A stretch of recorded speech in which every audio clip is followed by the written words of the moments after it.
Quels sont les 10 mystères les plus intrigants pour l'humanité? D'autres êtres intelligents partagent-ils notre univers? Quand j'ai su que les extraterrestres m'avaient enlevé, j'étais furieuse. Nos âmes survivent-elles à notre mort? En regardant autour de moi, j'ai compris que c'était un fantôme. Que nous soyons croyants, sceptiques ou non-croyants, nous avons tous une opinion. Partez à la découverte des phénomènes étranges, sublimes ou terrifiants. Que sont les 10 plus grands mystères du paranormal?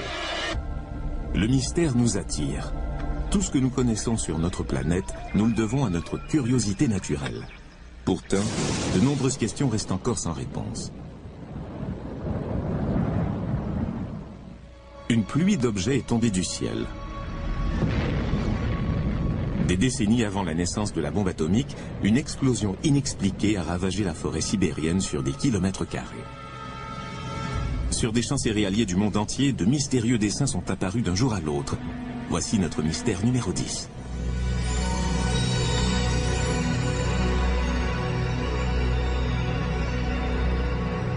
Pendant les années 80, des dessins en forme de cercle ont commencé à apparaître sur des champs en Angleterre. Depuis, plus de 2000 cercles céréaliers aux formes plus ou moins complexes se sont formés au Japon, en Australie, dans l'ex-Union soviétique et aux États-Unis. Personne ne peut confirmer avec exactitude s'ils sont de nature extraterrestre, naturelle ou s'il s'agit de canulars. Les cercles céréaliers d'aujourd'hui sont parfois très élaborés mathématiquement et extrêmement précis. Pour beaucoup, ces caractéristiques éliminent la théorie de la cause naturelle. Se pourrait-il aussi que les hommes n'y soient pour rien? Les formes actuelles sont bien plus complexes que celles d'autrefois. Ces apparitions de cercles céréaliers sont trop impressionnantes pour que les farceurs y jouent un rôle important. On nous a sorti ce même argument tout au long de l'histoire. Les Égyptiens auraient été incapables de produire les merveilles mathématiques que sont les pyramides. Il fallait que les extraterrestres les aident. C'est une véritable forme de racisme, non? Selon les chercheurs en cercles céréaliers, le blé aplati a subi des transformations. Les effets sur la croissance des plantes peuvent se faire sentir pendant des années. Ni vous ni moi n'aurions jamais pu produire un tel effet sur ces plantes. Ce qui se passe indique que nous ne sommes pas seuls dans l'univers. C'est passionnant. Cependant, tout le monde n'est pas aussi enthousiaste. C'est peut-être simplement la façon dont les cercles céréaliers se sont formés qui explique la différence entre la structure des plantes à l'intérieur du cercle et celle des plantes à l'extérieur du cercle. L'explication n'est pas pour autant magique ou extraterrestre. La théorie de l'information suggère qu'il y a de bien meilleures façons de dire aux êtres humains qu'ils ne sont pas seuls que de dessiner de belles formes dans un champ de blé. Les cercles céréaliers sont-ils des blagues ou des traces d'un contact extraterrestre? Certains cercles ont été tracés avec des planches par des farceurs, mais la formation de milliers d'autres reste mystérieuse. Si ce n'est pas un canular, nous devons nous questionner sur notre place par rapport à une intelligence venue d'ailleurs. Ma théorie est que des visiteurs viennent sur cette planète. La science n'a pas encore pris les cercles céréaliers au sérieux. Pourtant, tout le monde peut voir ces messages écrits dans nos champs de blé.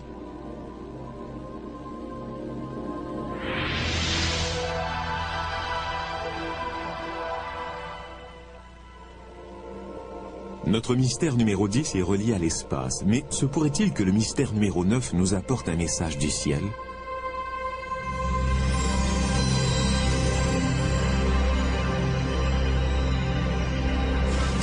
Le 21 septembre 1995, des rapports du monde entier ont fait état de statues hindoues qui buvaient du lait présenté en offrande.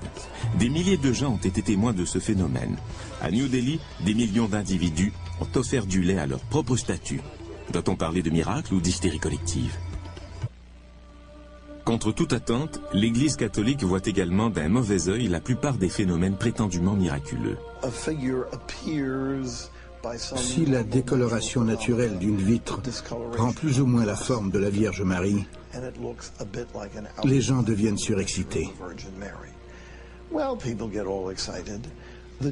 L'Église des temps modernes ne donnerait jamais son aval à un tel événement. Parce que l'Église, comme tout le monde, vit dans une époque moderne.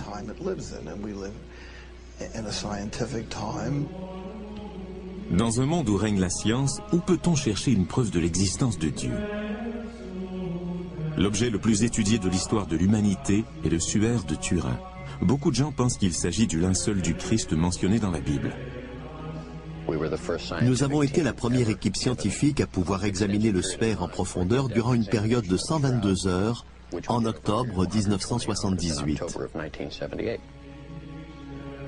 L'une des premières choses que nous avons découvertes, c'est que contrairement à toutes les autres représentations du Christ à travers l'histoire, celle-ci présentait des taches de sang au niveau des poignets, pas au niveau des paumes.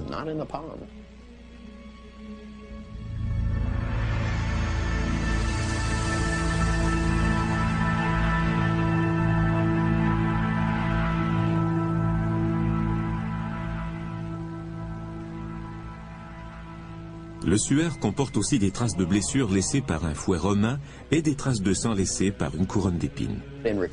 Dans les écrits historiques, une seule personne a été victime de telles tortures et il s'agit de Jésus. Les résultats de cette première recherche étaient tellement prometteurs qu'en 1988, l'Église catholique a donné son accord pour qu'on évalue l'âge du suaire. S'il datait du 1er siècle de notre ère, cela constituerait une preuve physique de l'existence de Jésus-Christ. La datation au carbone 14 a révélé que le suaire ne datait pas d'une époque antérieure au XIIIe siècle. Cela a suffi à certains pour qu'ils considèrent le suaire comme un canular, mais certains facteurs ont remis en question la précision du test scientifique. Le protocole a été modifié à la dernière minute. Plutôt que de tester différentes parties du suaire, un seul test a été effectué. En outre, en 1532, un incendie aurait légèrement brûlé le suaire, ce qui aurait eu pour conséquence de fausser la datation au carbone 14. Cependant, les sceptiques se demandent simplement pourquoi dater le suaire. En se servant de matériaux disponibles à l'époque médiévale, John Echo réussit à produire une réplique convaincante du suaire.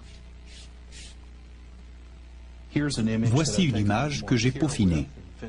En la photographiant, nous obtenons cet effet qui ressemble énormément au mystérieux visage sur le suaire de Turin. Mais les répliques au pinceau ne sont pas assez convaincantes. Comme je dis toujours, s'il s'agissait d'une peinture, la science l'aurait découvert il y a longtemps. Le suaire est-il le fruit de la science médiévale ou un miracle? À long terme, il n'est pas essentiel d'établir la vérité à propos du suaire. D'un point de vue spirituel, son image est déjà présente. Il s'agit moins d'une question de science que d'une question de foi.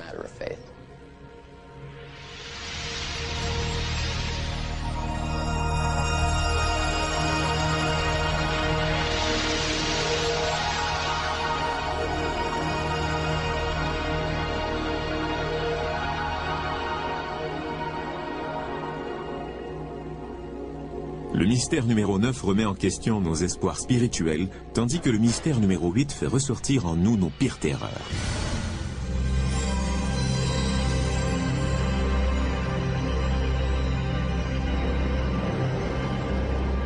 Il est difficile de voir ce qui se passe juste sous la surface du Loch Ness en Écosse, et pourtant 10 000 personnes ont déclaré avoir vu une étrange créature nager dans ces eaux.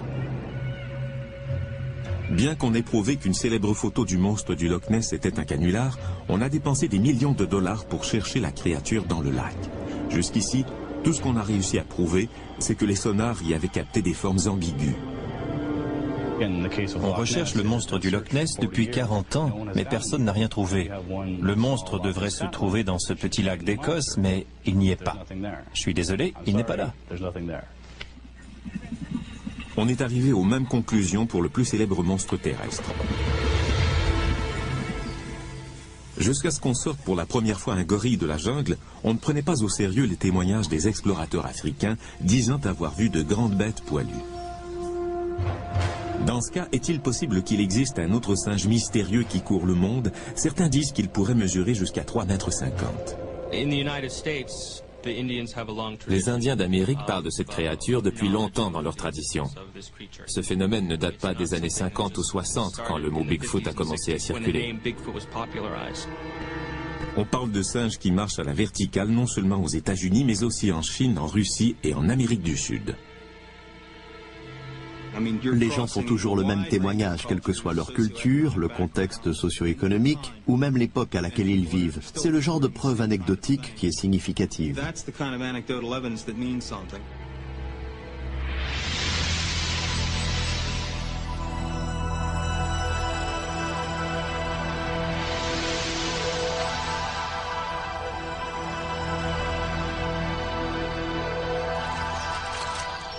Existe-t-il une preuve réelle de l'existence de cet animal? Les tests d'ADN effectués sur des échantillons de poils prélevés à des endroits où serait apparu le Bigfoot révèlent qu'il s'agit des poils d'un primate. Malheureusement, les échantillons testés sont trop petits pour qu'on puisse en affirmer davantage. Les traces de pas constituent la meilleure preuve. C'est de là que vient le nom Bigfoot, grand pied. Les empreintes de pas existent bel et bien, elles sont mesurables. Un farceur ne prendrait pas le temps de fabriquer des crêtes dermiques, l'équivalent de nos empreintes digitales, présentes sur certaines des empreintes trouvées.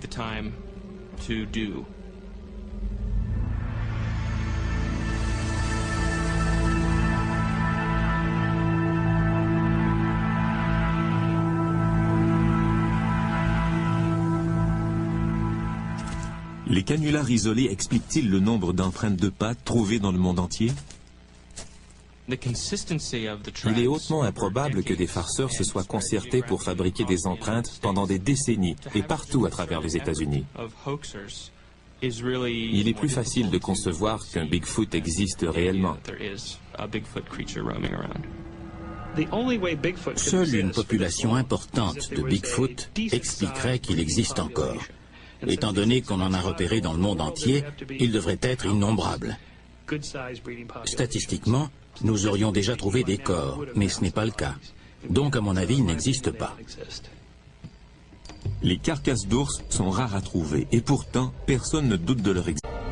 Les carcasses d'ours sont rares à trouver, et pourtant, personne ne doute de leur existence. Quand des animaux meurent, d'autres éparpillent leurs carcasses qui disparaissent donc très rapidement. Sans aucune trace d'os, de sang ou de cadavre, le Bigfoot relève toujours du domaine de la mythologie. La seule manière de prouver une fois pour toutes l'existence du Bigfoot est d'en ramener un corps. C'est juste une question de temps. En attendant, les hommes ne peuvent que s'interroger sur l'existence d'un autre primate qui marche à la verticale. Des champs aux forêts en passant par le visage du Christ, ce ne sont là que quelques-uns des 10 mystères les plus intrigants et notre liste devient de plus en plus étrange. À venir, le mystère numéro 7 nous amène à bord d'un navire abandonné.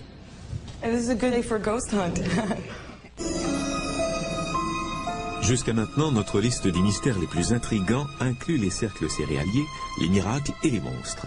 Le mystère numéro 7 a un rapport avec le monde des morts.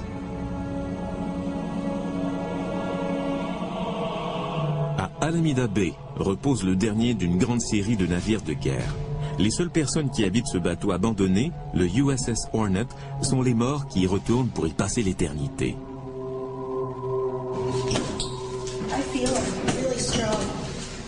I don't want to. You don't want to? It's in that corner. It's in that corner? It's in that corner, yeah. He burned himself. Ow. And this is a good day for a ghost hunt.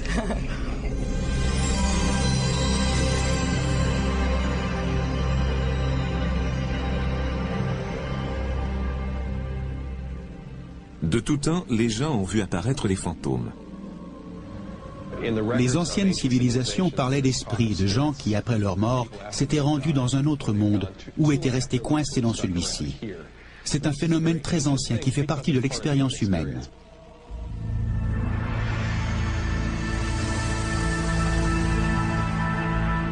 Quoi de mieux que des photos pour prouver l'existence des fantômes? Les photos de fantômes depuis le milieu du 19e siècle sont presque toujours des faux, créés intentionnellement. Aujourd'hui, ces photos sont prises accidentellement. Le flash peut se déclencher en plein air et éclairer des gouttelettes d'eau ou la sangle de l'appareil photo. En photographiant notre modèle, je vais faire balancer la sangle de l'appareil devant la lentille et nous verrons comment sort la photo. Étant donné que celui qui prend la photo sait qu'il n'a rien vu qui ressemble à ça, il imagine un événement paranormal.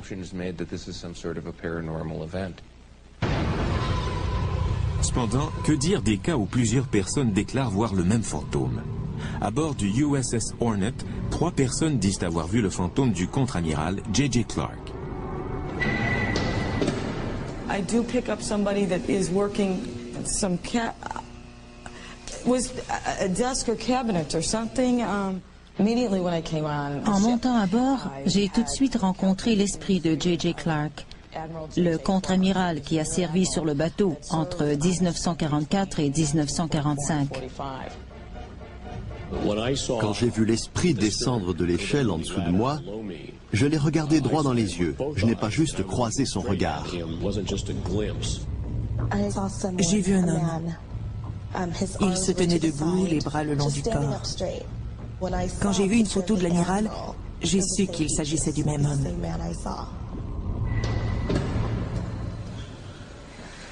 Bingo! Bingo! Mais pourquoi les morts reviendraient-ils de l'au-delà? Il est tout à fait logique que des fantômes apparaissent là où se trouvent des gens, qu'ils retournent à un endroit qu'ils connaissent. Ça revient à dire que les fantômes sont eux aussi des gens morts, mais des gens quand même. Certains croient qu'ils peuvent nous en apprendre.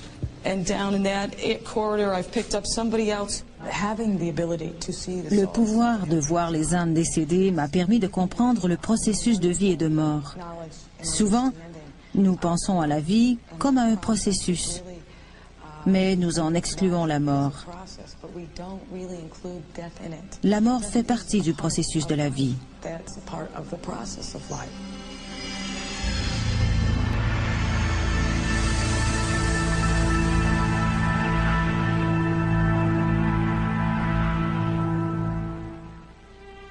Il est peut-être rassurant de croire que nous ne disparaissons pas après notre mort, mais pour ceux qui sont bel et bien vivants, le mystère numéro 6 pourrait les aider à rester en bonne santé.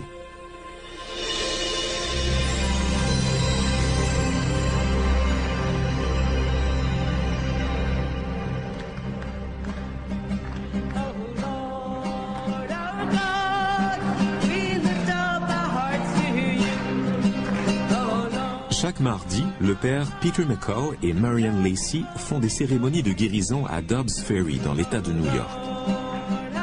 Des centaines de personnes viennent se faire soigner par le pouvoir de Dieu. Ils chantent ses louanges et sont guéris par la prière.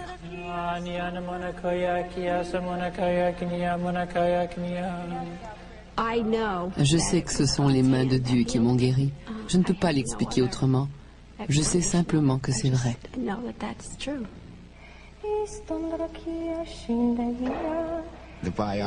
Les résultats de la biopsie étaient négatifs. Il n'y avait plus aucun signe de cancer. Est-ce que je crois que c'est un miracle? Absolument. Aujourd'hui, pour canoniser les saints, l'Église catholique ne prend en compte que les miracles par guérison. Ils sont donc vérifiés avec rigueur. Pour attester l'existence d'un miracle par guérison, il doit s'agir d'un symptôme potentiellement mortel, prouvé par des données scientifiques comme les rayons X. La maladie doit être guérie instantanément ou très rapidement, sans aucun traitement médical, sans période de récupération et sans rechute. Notre croyance dans les revenants ou dans les guérisons miraculeuses suffit-elle à vaincre la mort? À venir, notre compte à rebours des 10 mystères les plus intrigants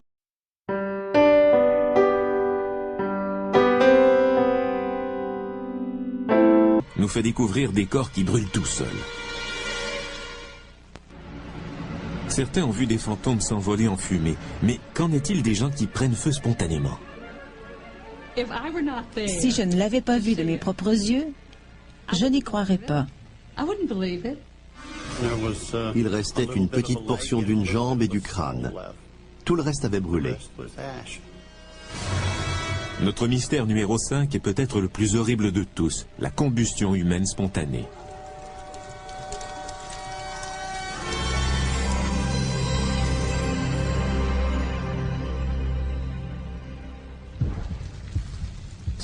La combustion humaine spontanée est la capacité qu'a le corps à se consumer, à se couvrir d'ampoules ou à se brûler de toute autre manière sans entrer en contact avec du feu. La combustion humaine spontanée est horrible et macabre et, selon la science, impossible. Depuis les premiers cas de combustion humaine spontanée au XVe siècle, on a parfois interprété ce phénomène comme une punition divine.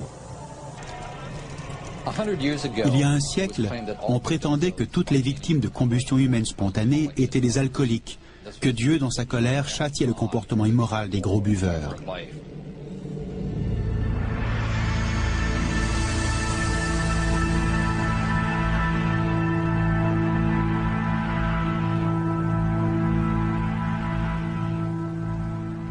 Au XXe siècle, on a rapporté 300 cas de combustion humaine spontanée et tout porte à croire que ce phénomène est à la hausse.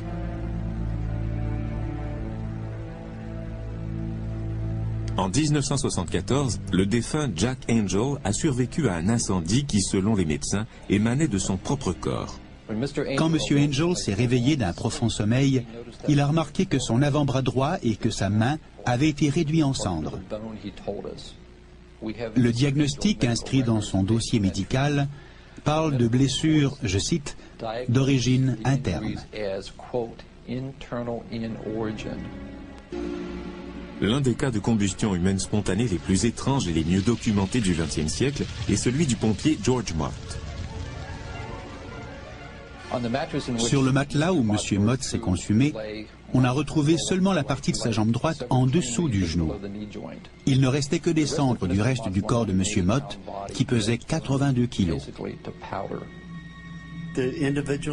L'individu lui-même a complètement brûlé, mais pas la maison. Comment est-ce possible? Qu'est-ce qui a pu causer cet incendie et comment un feu peut-il brûler au point de consumer un homme tout en laissant la pièce dans laquelle il se trouve intacte? Nos hommes ont vérifié le système électrique, le fourneau et le chauffage.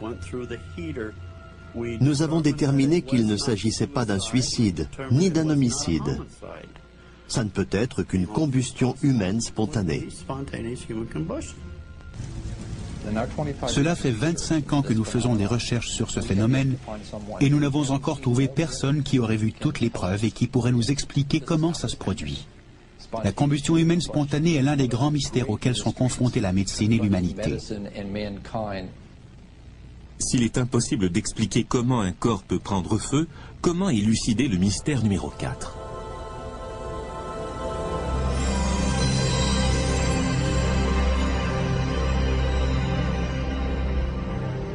La prédiction est une industrie de plusieurs milliards de dollars. 2 tiers des Américains croient à la voyance et 60% pensent avoir vécu des expériences parapsychiques. Les expériences paranormales font l'objet de beaucoup de tâtonnements, mais c'est justement la raison pour laquelle nous voulons faire des tests en laboratoire sur la perception extrasensorielle. L'une des expériences les plus réussies dans nos laboratoires et dans bien d'autres s'appelle l'expérience de Ganzfeld. Dans cette expérience, un expéditeur essaie d'envoyer mentalement une image à un partenaire qui se trouve dans une autre pièce. Le récepteur essaie de trouver la bonne image parmi 4 cartes qu'on lui présente. Les lois de la probabilité font qu'une réponse sur 4 pourrait être la bonne, soit un taux de succès de 25%. Nos résultats nous montrent que 34 à 35% des réponses, et même plus, sont exactes. Ce qui veut dire que le taux de succès de ces sujets ne dépend pas du hasard. Le succès de telles expériences fait que lorsque les États-Unis ont appris durant la guerre froide que les Russes utilisaient des espions extralucides pour s'emparer d'informations et de plans militaires tactiques, ils ont dépensé 20 millions de dollars pour essayer de rattraper leur retard. Le programme Stargate, subventionné par le gouvernement, avait pour but de faire des recherches sur la perception extrasensorielle pour savoir si ça existait vraiment et comment l'armée pourrait l'utiliser pour recueillir des informations d'intérêt national. Nous étions assis devant des bureaux avec seulement du papier et des crayons. Nous recevions nos instructions dans une enveloppe scellée. On nous indiquait par exemple qu'une machine avait été perdue et qu'elle pouvait se trouver n'importe où dans la zone nord-est des États-Unis et nous devions tenter de la localiser.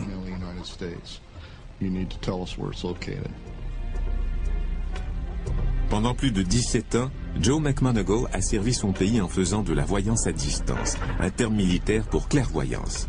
En 1981, Stargate a fait appel au service de McMoneagle pour localiser le général James Dozier, enlevé en Italie par les Brigades Rouges.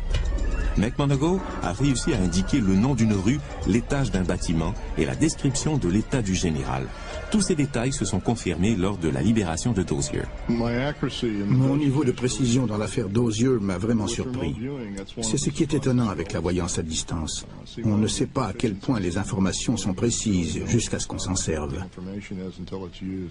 Beaucoup de théories tentent d'expliquer comment ces informations sont transmises ou reçues, mais personne ne le sait vraiment. Nous ne savons pas comment les informations se rendent d'un point à un autre. Nous appelons cette anomalie perception extrasensorielle. Beaucoup de théories tentent d'expliquer comment ces informations sont transmises ou reçues, mais personne ne le sait vraiment. Nous ne savons pas comment les informations se rendent d'un point à un autre. Nous appelons cette anomalie perception extrasensorielle. Est-ce que j'y crois? Non. Mais est-ce qu'il se passe quelque chose d'intéressant? Absolument. Qu'il s'agisse de combustion humaine spontanée ou de perception extrasensorielle, les 4e et 5e mystères les plus intrigants sont la preuve que nous ne comprenons pas tout ce qui se passe dans notre corps. À venir, les croyants et les sceptiques s'opposent. Sommes-nous seuls dans l'univers? Notre compte à rebours des 10 mystères les plus intrigants comprend déjà les fantômes et la perception extrasensorielle. Si les esprits et les pensées sont capables de voyager dans l'espace, qu'en est-il du mystère numéro 3? Les objets volants non identifiés? Say, if you all have any reports of unknown flying objects over there? No, we haven't. Oh, okay, we're wondering. We supposedly are having quite an invasion over here.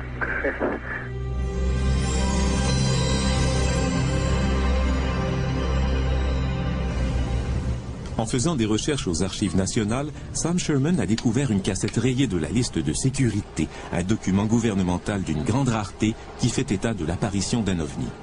Le 7 octobre 65, à la base aérienne d'Edwards, en Californie, le contrôleur aérien a remarqué que d'étranges objets lumineux survolaient le terrain d'aviation.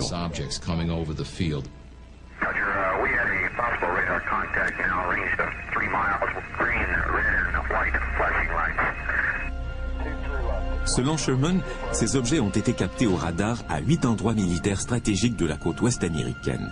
Redoutant la présence d'un appareil ennemi, l'armée de l'air a envoyé ses propres avions en reconnaissance. Cet objet s'est dérobé à lui à toute vitesse et on ne l'a plus revu.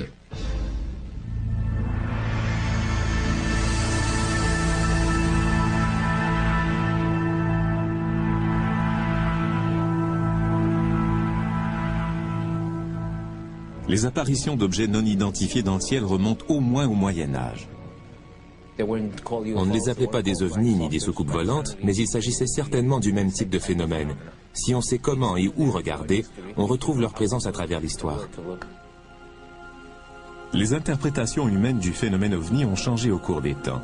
On interprétait les apparitions médiévales comme des signes divins. Les naturalistes du XVIIIe siècle parlaient de gaz et de plasma. Durant la révolution industrielle, on voyait des machines et des avions. Avec l'ère spatiale, sont apparues les soucoupes volantes.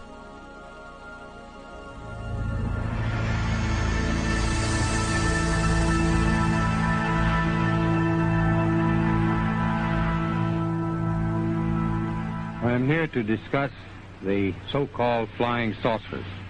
En 1948, les témoignages crédibles d'apparitions d'ovnis étaient tellement nombreux que l'armée de l'air a décidé d'enquêter. Pendant plus de 20 ans, le projet Blue Book a récolté des informations sur 12 600 cas d'objets aperçus dans le ciel, qu'il s'agisse de ballons-sondes ou des phénomènes météorologiques. En 1969, on a mis fin au projet par la déclaration suivante. we have, as of date, come to only one firm conclusion, and that is that it does not contain any conceivable threat to the United States. Il est important de distinguer entre deux questions. Existe-t-il des intelligences extraterrestres dans l'univers et sont-elles vraiment venues ici? On signale des dizaines de milliers d'apparitions dans le monde chaque année. Mais pour la plupart d'entre elles, pour ne pas dire pour plus de 90%, il s'agit de phénomènes naturels. Beaucoup de gens ne réalisent même pas que les étoiles bougent pendant la nuit. Les erreurs d'identification sont nombreuses, mais les ufologues affirment que les vaisseaux extraterrestres ont tous des points communs. Ils ne se déplacent pas du tout comme les avions. Ils tournent à angle droit, s'arrêtent d'un seul coup, effectuent des vols stationnaires, montent dans le ciel à la verticale et descendent comme une feuille qui tombe. Nous ne savons pas à quoi ressemble un vaisseau extraterrestre, mais nous savons à quoi ressemblent nos avions. Si nous apercevons des choses dans le ciel qui n'obéissent pas aux lois de la physique, telles que nous les connaissons, nous pouvons dire qu'elles appartiennent à quelqu'un d'autre qui sait quelque chose que nous ignorons.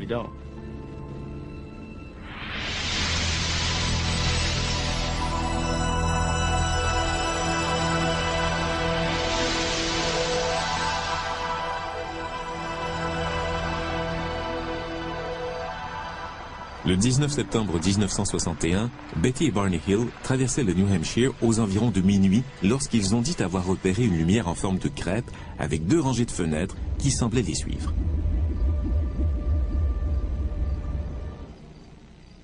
Deux heures plus tard, Barney et Betty se sont réveillés à 56 km au sud de l'endroit où ils s'étaient arrêtés.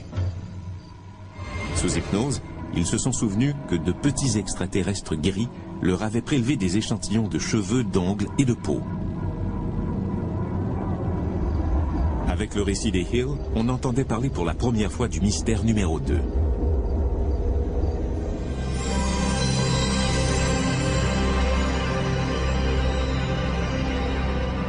Depuis cette nuit de 1961, des milliers d'autres personnes ont également prétendu avoir été victimes d'enlèvements et d'expériences extraterrestres. Un enlèvement est rapide, efficace et très traumatisant.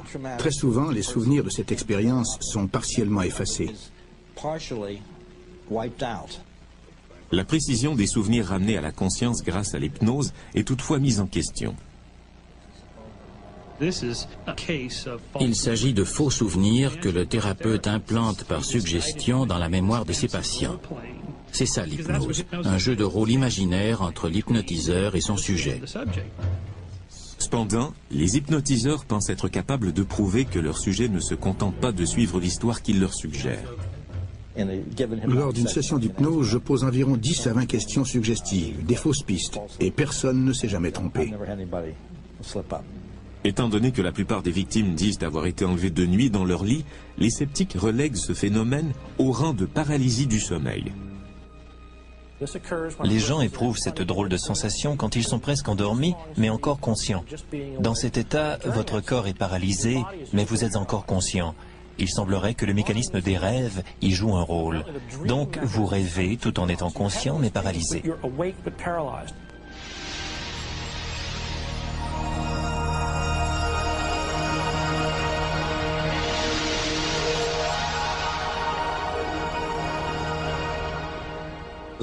Il y a beaucoup d'autres éléments qui ne correspondent pas à la paralysie du sommeil.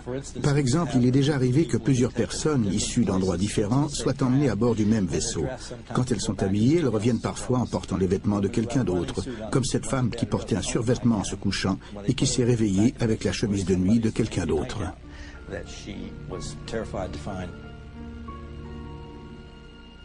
Beth Collins et Anna Jamerson considèrent que leurs preuves résident dans leurs souvenirs. Elles déclarent avoir été enlevées ensemble et ce plus d'une fois. Beth et moi, nous nous souvenons de plusieurs occasions où nous avons été enlevés ensemble. Un matin, nous nous sentions mal toutes les deux et je lui ai dit que quelque chose s'était passé. Elle m'a répondu que la nuit précédente, elle avait vu les extraterrestres m'injecter quelque chose au niveau de la nuque. Elle m'a demandé si elle pouvait vérifier sous mes cheveux et j'ai accepté parce que je pensais qu'elle ne trouverait rien. Mais il y avait un trou dans ma nuque, juste à l'endroit où elle les avait vus m'injecter quelque chose dans le cerveau. J'aurais préféré être folle plutôt que d'en parler à qui que ce soit, même à Anna. Je ne pouvais pas faire comme si rien ne s'était passé. Mais je ne pouvais pas oublier ce dont je me souvenais. Quand on possède des preuves comme celle-ci, il est très difficile de croire qu'on ne s'est pas vraiment fait enlever. Et je sais qu'il m'enlève régulièrement. Après avoir étudié tellement de cas et avoir vu tellement de traumatismes et de preuves physiques, j'ai répondu à quelqu'un qui me demandait si j'y croyais vraiment que je ne pouvais malheureusement plus me permettre le luxe de douter. Des étranges vaisseaux spatiaux aux enlèvements par des extraterrestres, les deuxième et troisième mystères les plus intrigants prouvent que nous sommes fascinés par les êtres venant d'un autre monde. Du tréfonds de notre esprit jusqu'à l'espace infini, le débat qui fait rage entre les croyants et les sceptiques nous mène vers le mystère ultime. Notre naissance marque le début d'un processus qui nous mènera à notre décès. Le concept d'une vie après la mort est le principe fondateur de toutes les grandes religions. Cependant, il reste à élucider le mystère le plus intrigant de tous. Existe-t-il une preuve de la vie après la mort ?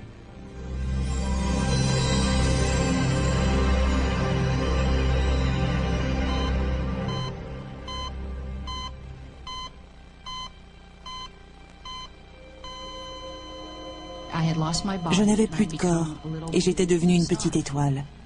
À ce moment-là, j'avais l'impression que ce qui m'arrivait était tout à fait normal.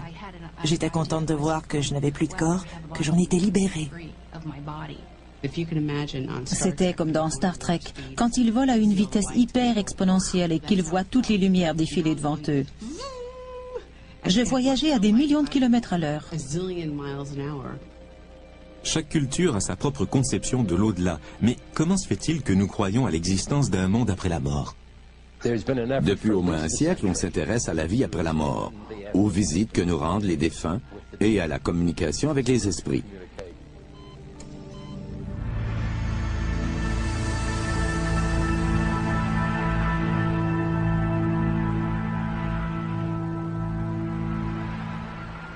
Ceux qui ont failli mourir racontent tous des histoires extrêmement similaires. Il n'est pas rare que des gens vivent ce qu'on appelle une expérience de mort imminente. En d'autres termes, leur conscience se sépare de leur corps. Très souvent, ils se voient traverser un tunnel, au bout duquel ils rencontrent généralement des êtres de lumière. Il peut s'agir de parents ou d'amis décédés ou même de figures religieuses. À ce moment, très souvent, ils voient leur vie défiler en rétrospective. Des tests en laboratoire ont montré que la perte de conscience provoquée par la gravité générait des expériences de mort imminente, la vision d'un tunnel et de lumière blanche. Cela s'apparente à certaines caractéristiques de l'expérience de mort imminente. Environ 15% des gens ont ce qu'on appelle une expérience de mort imminente effrayante. Il y avait des gens torturés, des volcans en éruption, de la boue marron, des gens qui criaient ou qui étaient décapités. Tout ça ressemblait à l'idée traditionnelle qu'on se fait de l'enfer. S'il ne s'agissait que de la réaction physiologique du corps par rapport à la mort, tout le monde vivrait la même expérience. Mais ça n'a pas été mon cas. Des rescapés ont lu des étiquettes posées au-dessus de ventilateurs de plafond. Ils ont répété des conversations tenues dans des pièces éloignées et même rapporté des informations tangibles de l'au-delà. Il arrive que des gens qui vivent une expérience de mort imminente rencontrent quelqu'un qui s'identifie comme un proche qu'ils avaient connu durant leur vie. Or, il se peut qu'ils disent ne pas avoir de frère ni de sœur, et pourtant ils finissent par découvrir qu'ils avaient un frère ou une sœur mort alors qu'ils étaient très jeunes. Ça prouve qu'il se passe vraiment quelque chose. Si des gens reviennent bel et bien de l'au-delà, quel message en ramènent-ils ? J'ai vécu un énorme téléchargement d'informations. Avant de pouvoir me demander si j'étais en train de mourir, j'ai entendu cette phrase. Nous ne mourrons pas, notre corps meurt, mais notre âme, jamais.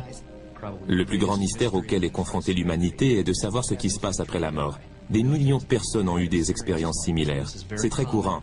Le message qu'ils ramènent est toujours le même. La vie après la mort existe et elle est merveilleuse.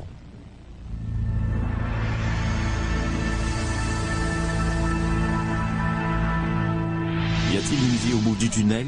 Cette question ultime met fin à notre compte à rebours des 10 mystères les plus intrigants de l'humanité. L'esprit humain a besoin de créer un monde ordonné et gouverné par des règles indiscutables. Pourtant, les réponses aux grands mystères du monde continuent à nous échapper. Nous en avons appris plus sur la Terre et le cosmos depuis 25 ans que durant toute l'histoire de l'humanité. Pourtant, plus nous avançons, plus le monde nous semble mystérieux. Plus nos connaissances scientifiques augmentent, plus nous entrons en contact avec l'inconnu. Ce sera toujours le cas, de plus en plus. Nous ne connaîtrons jamais tout.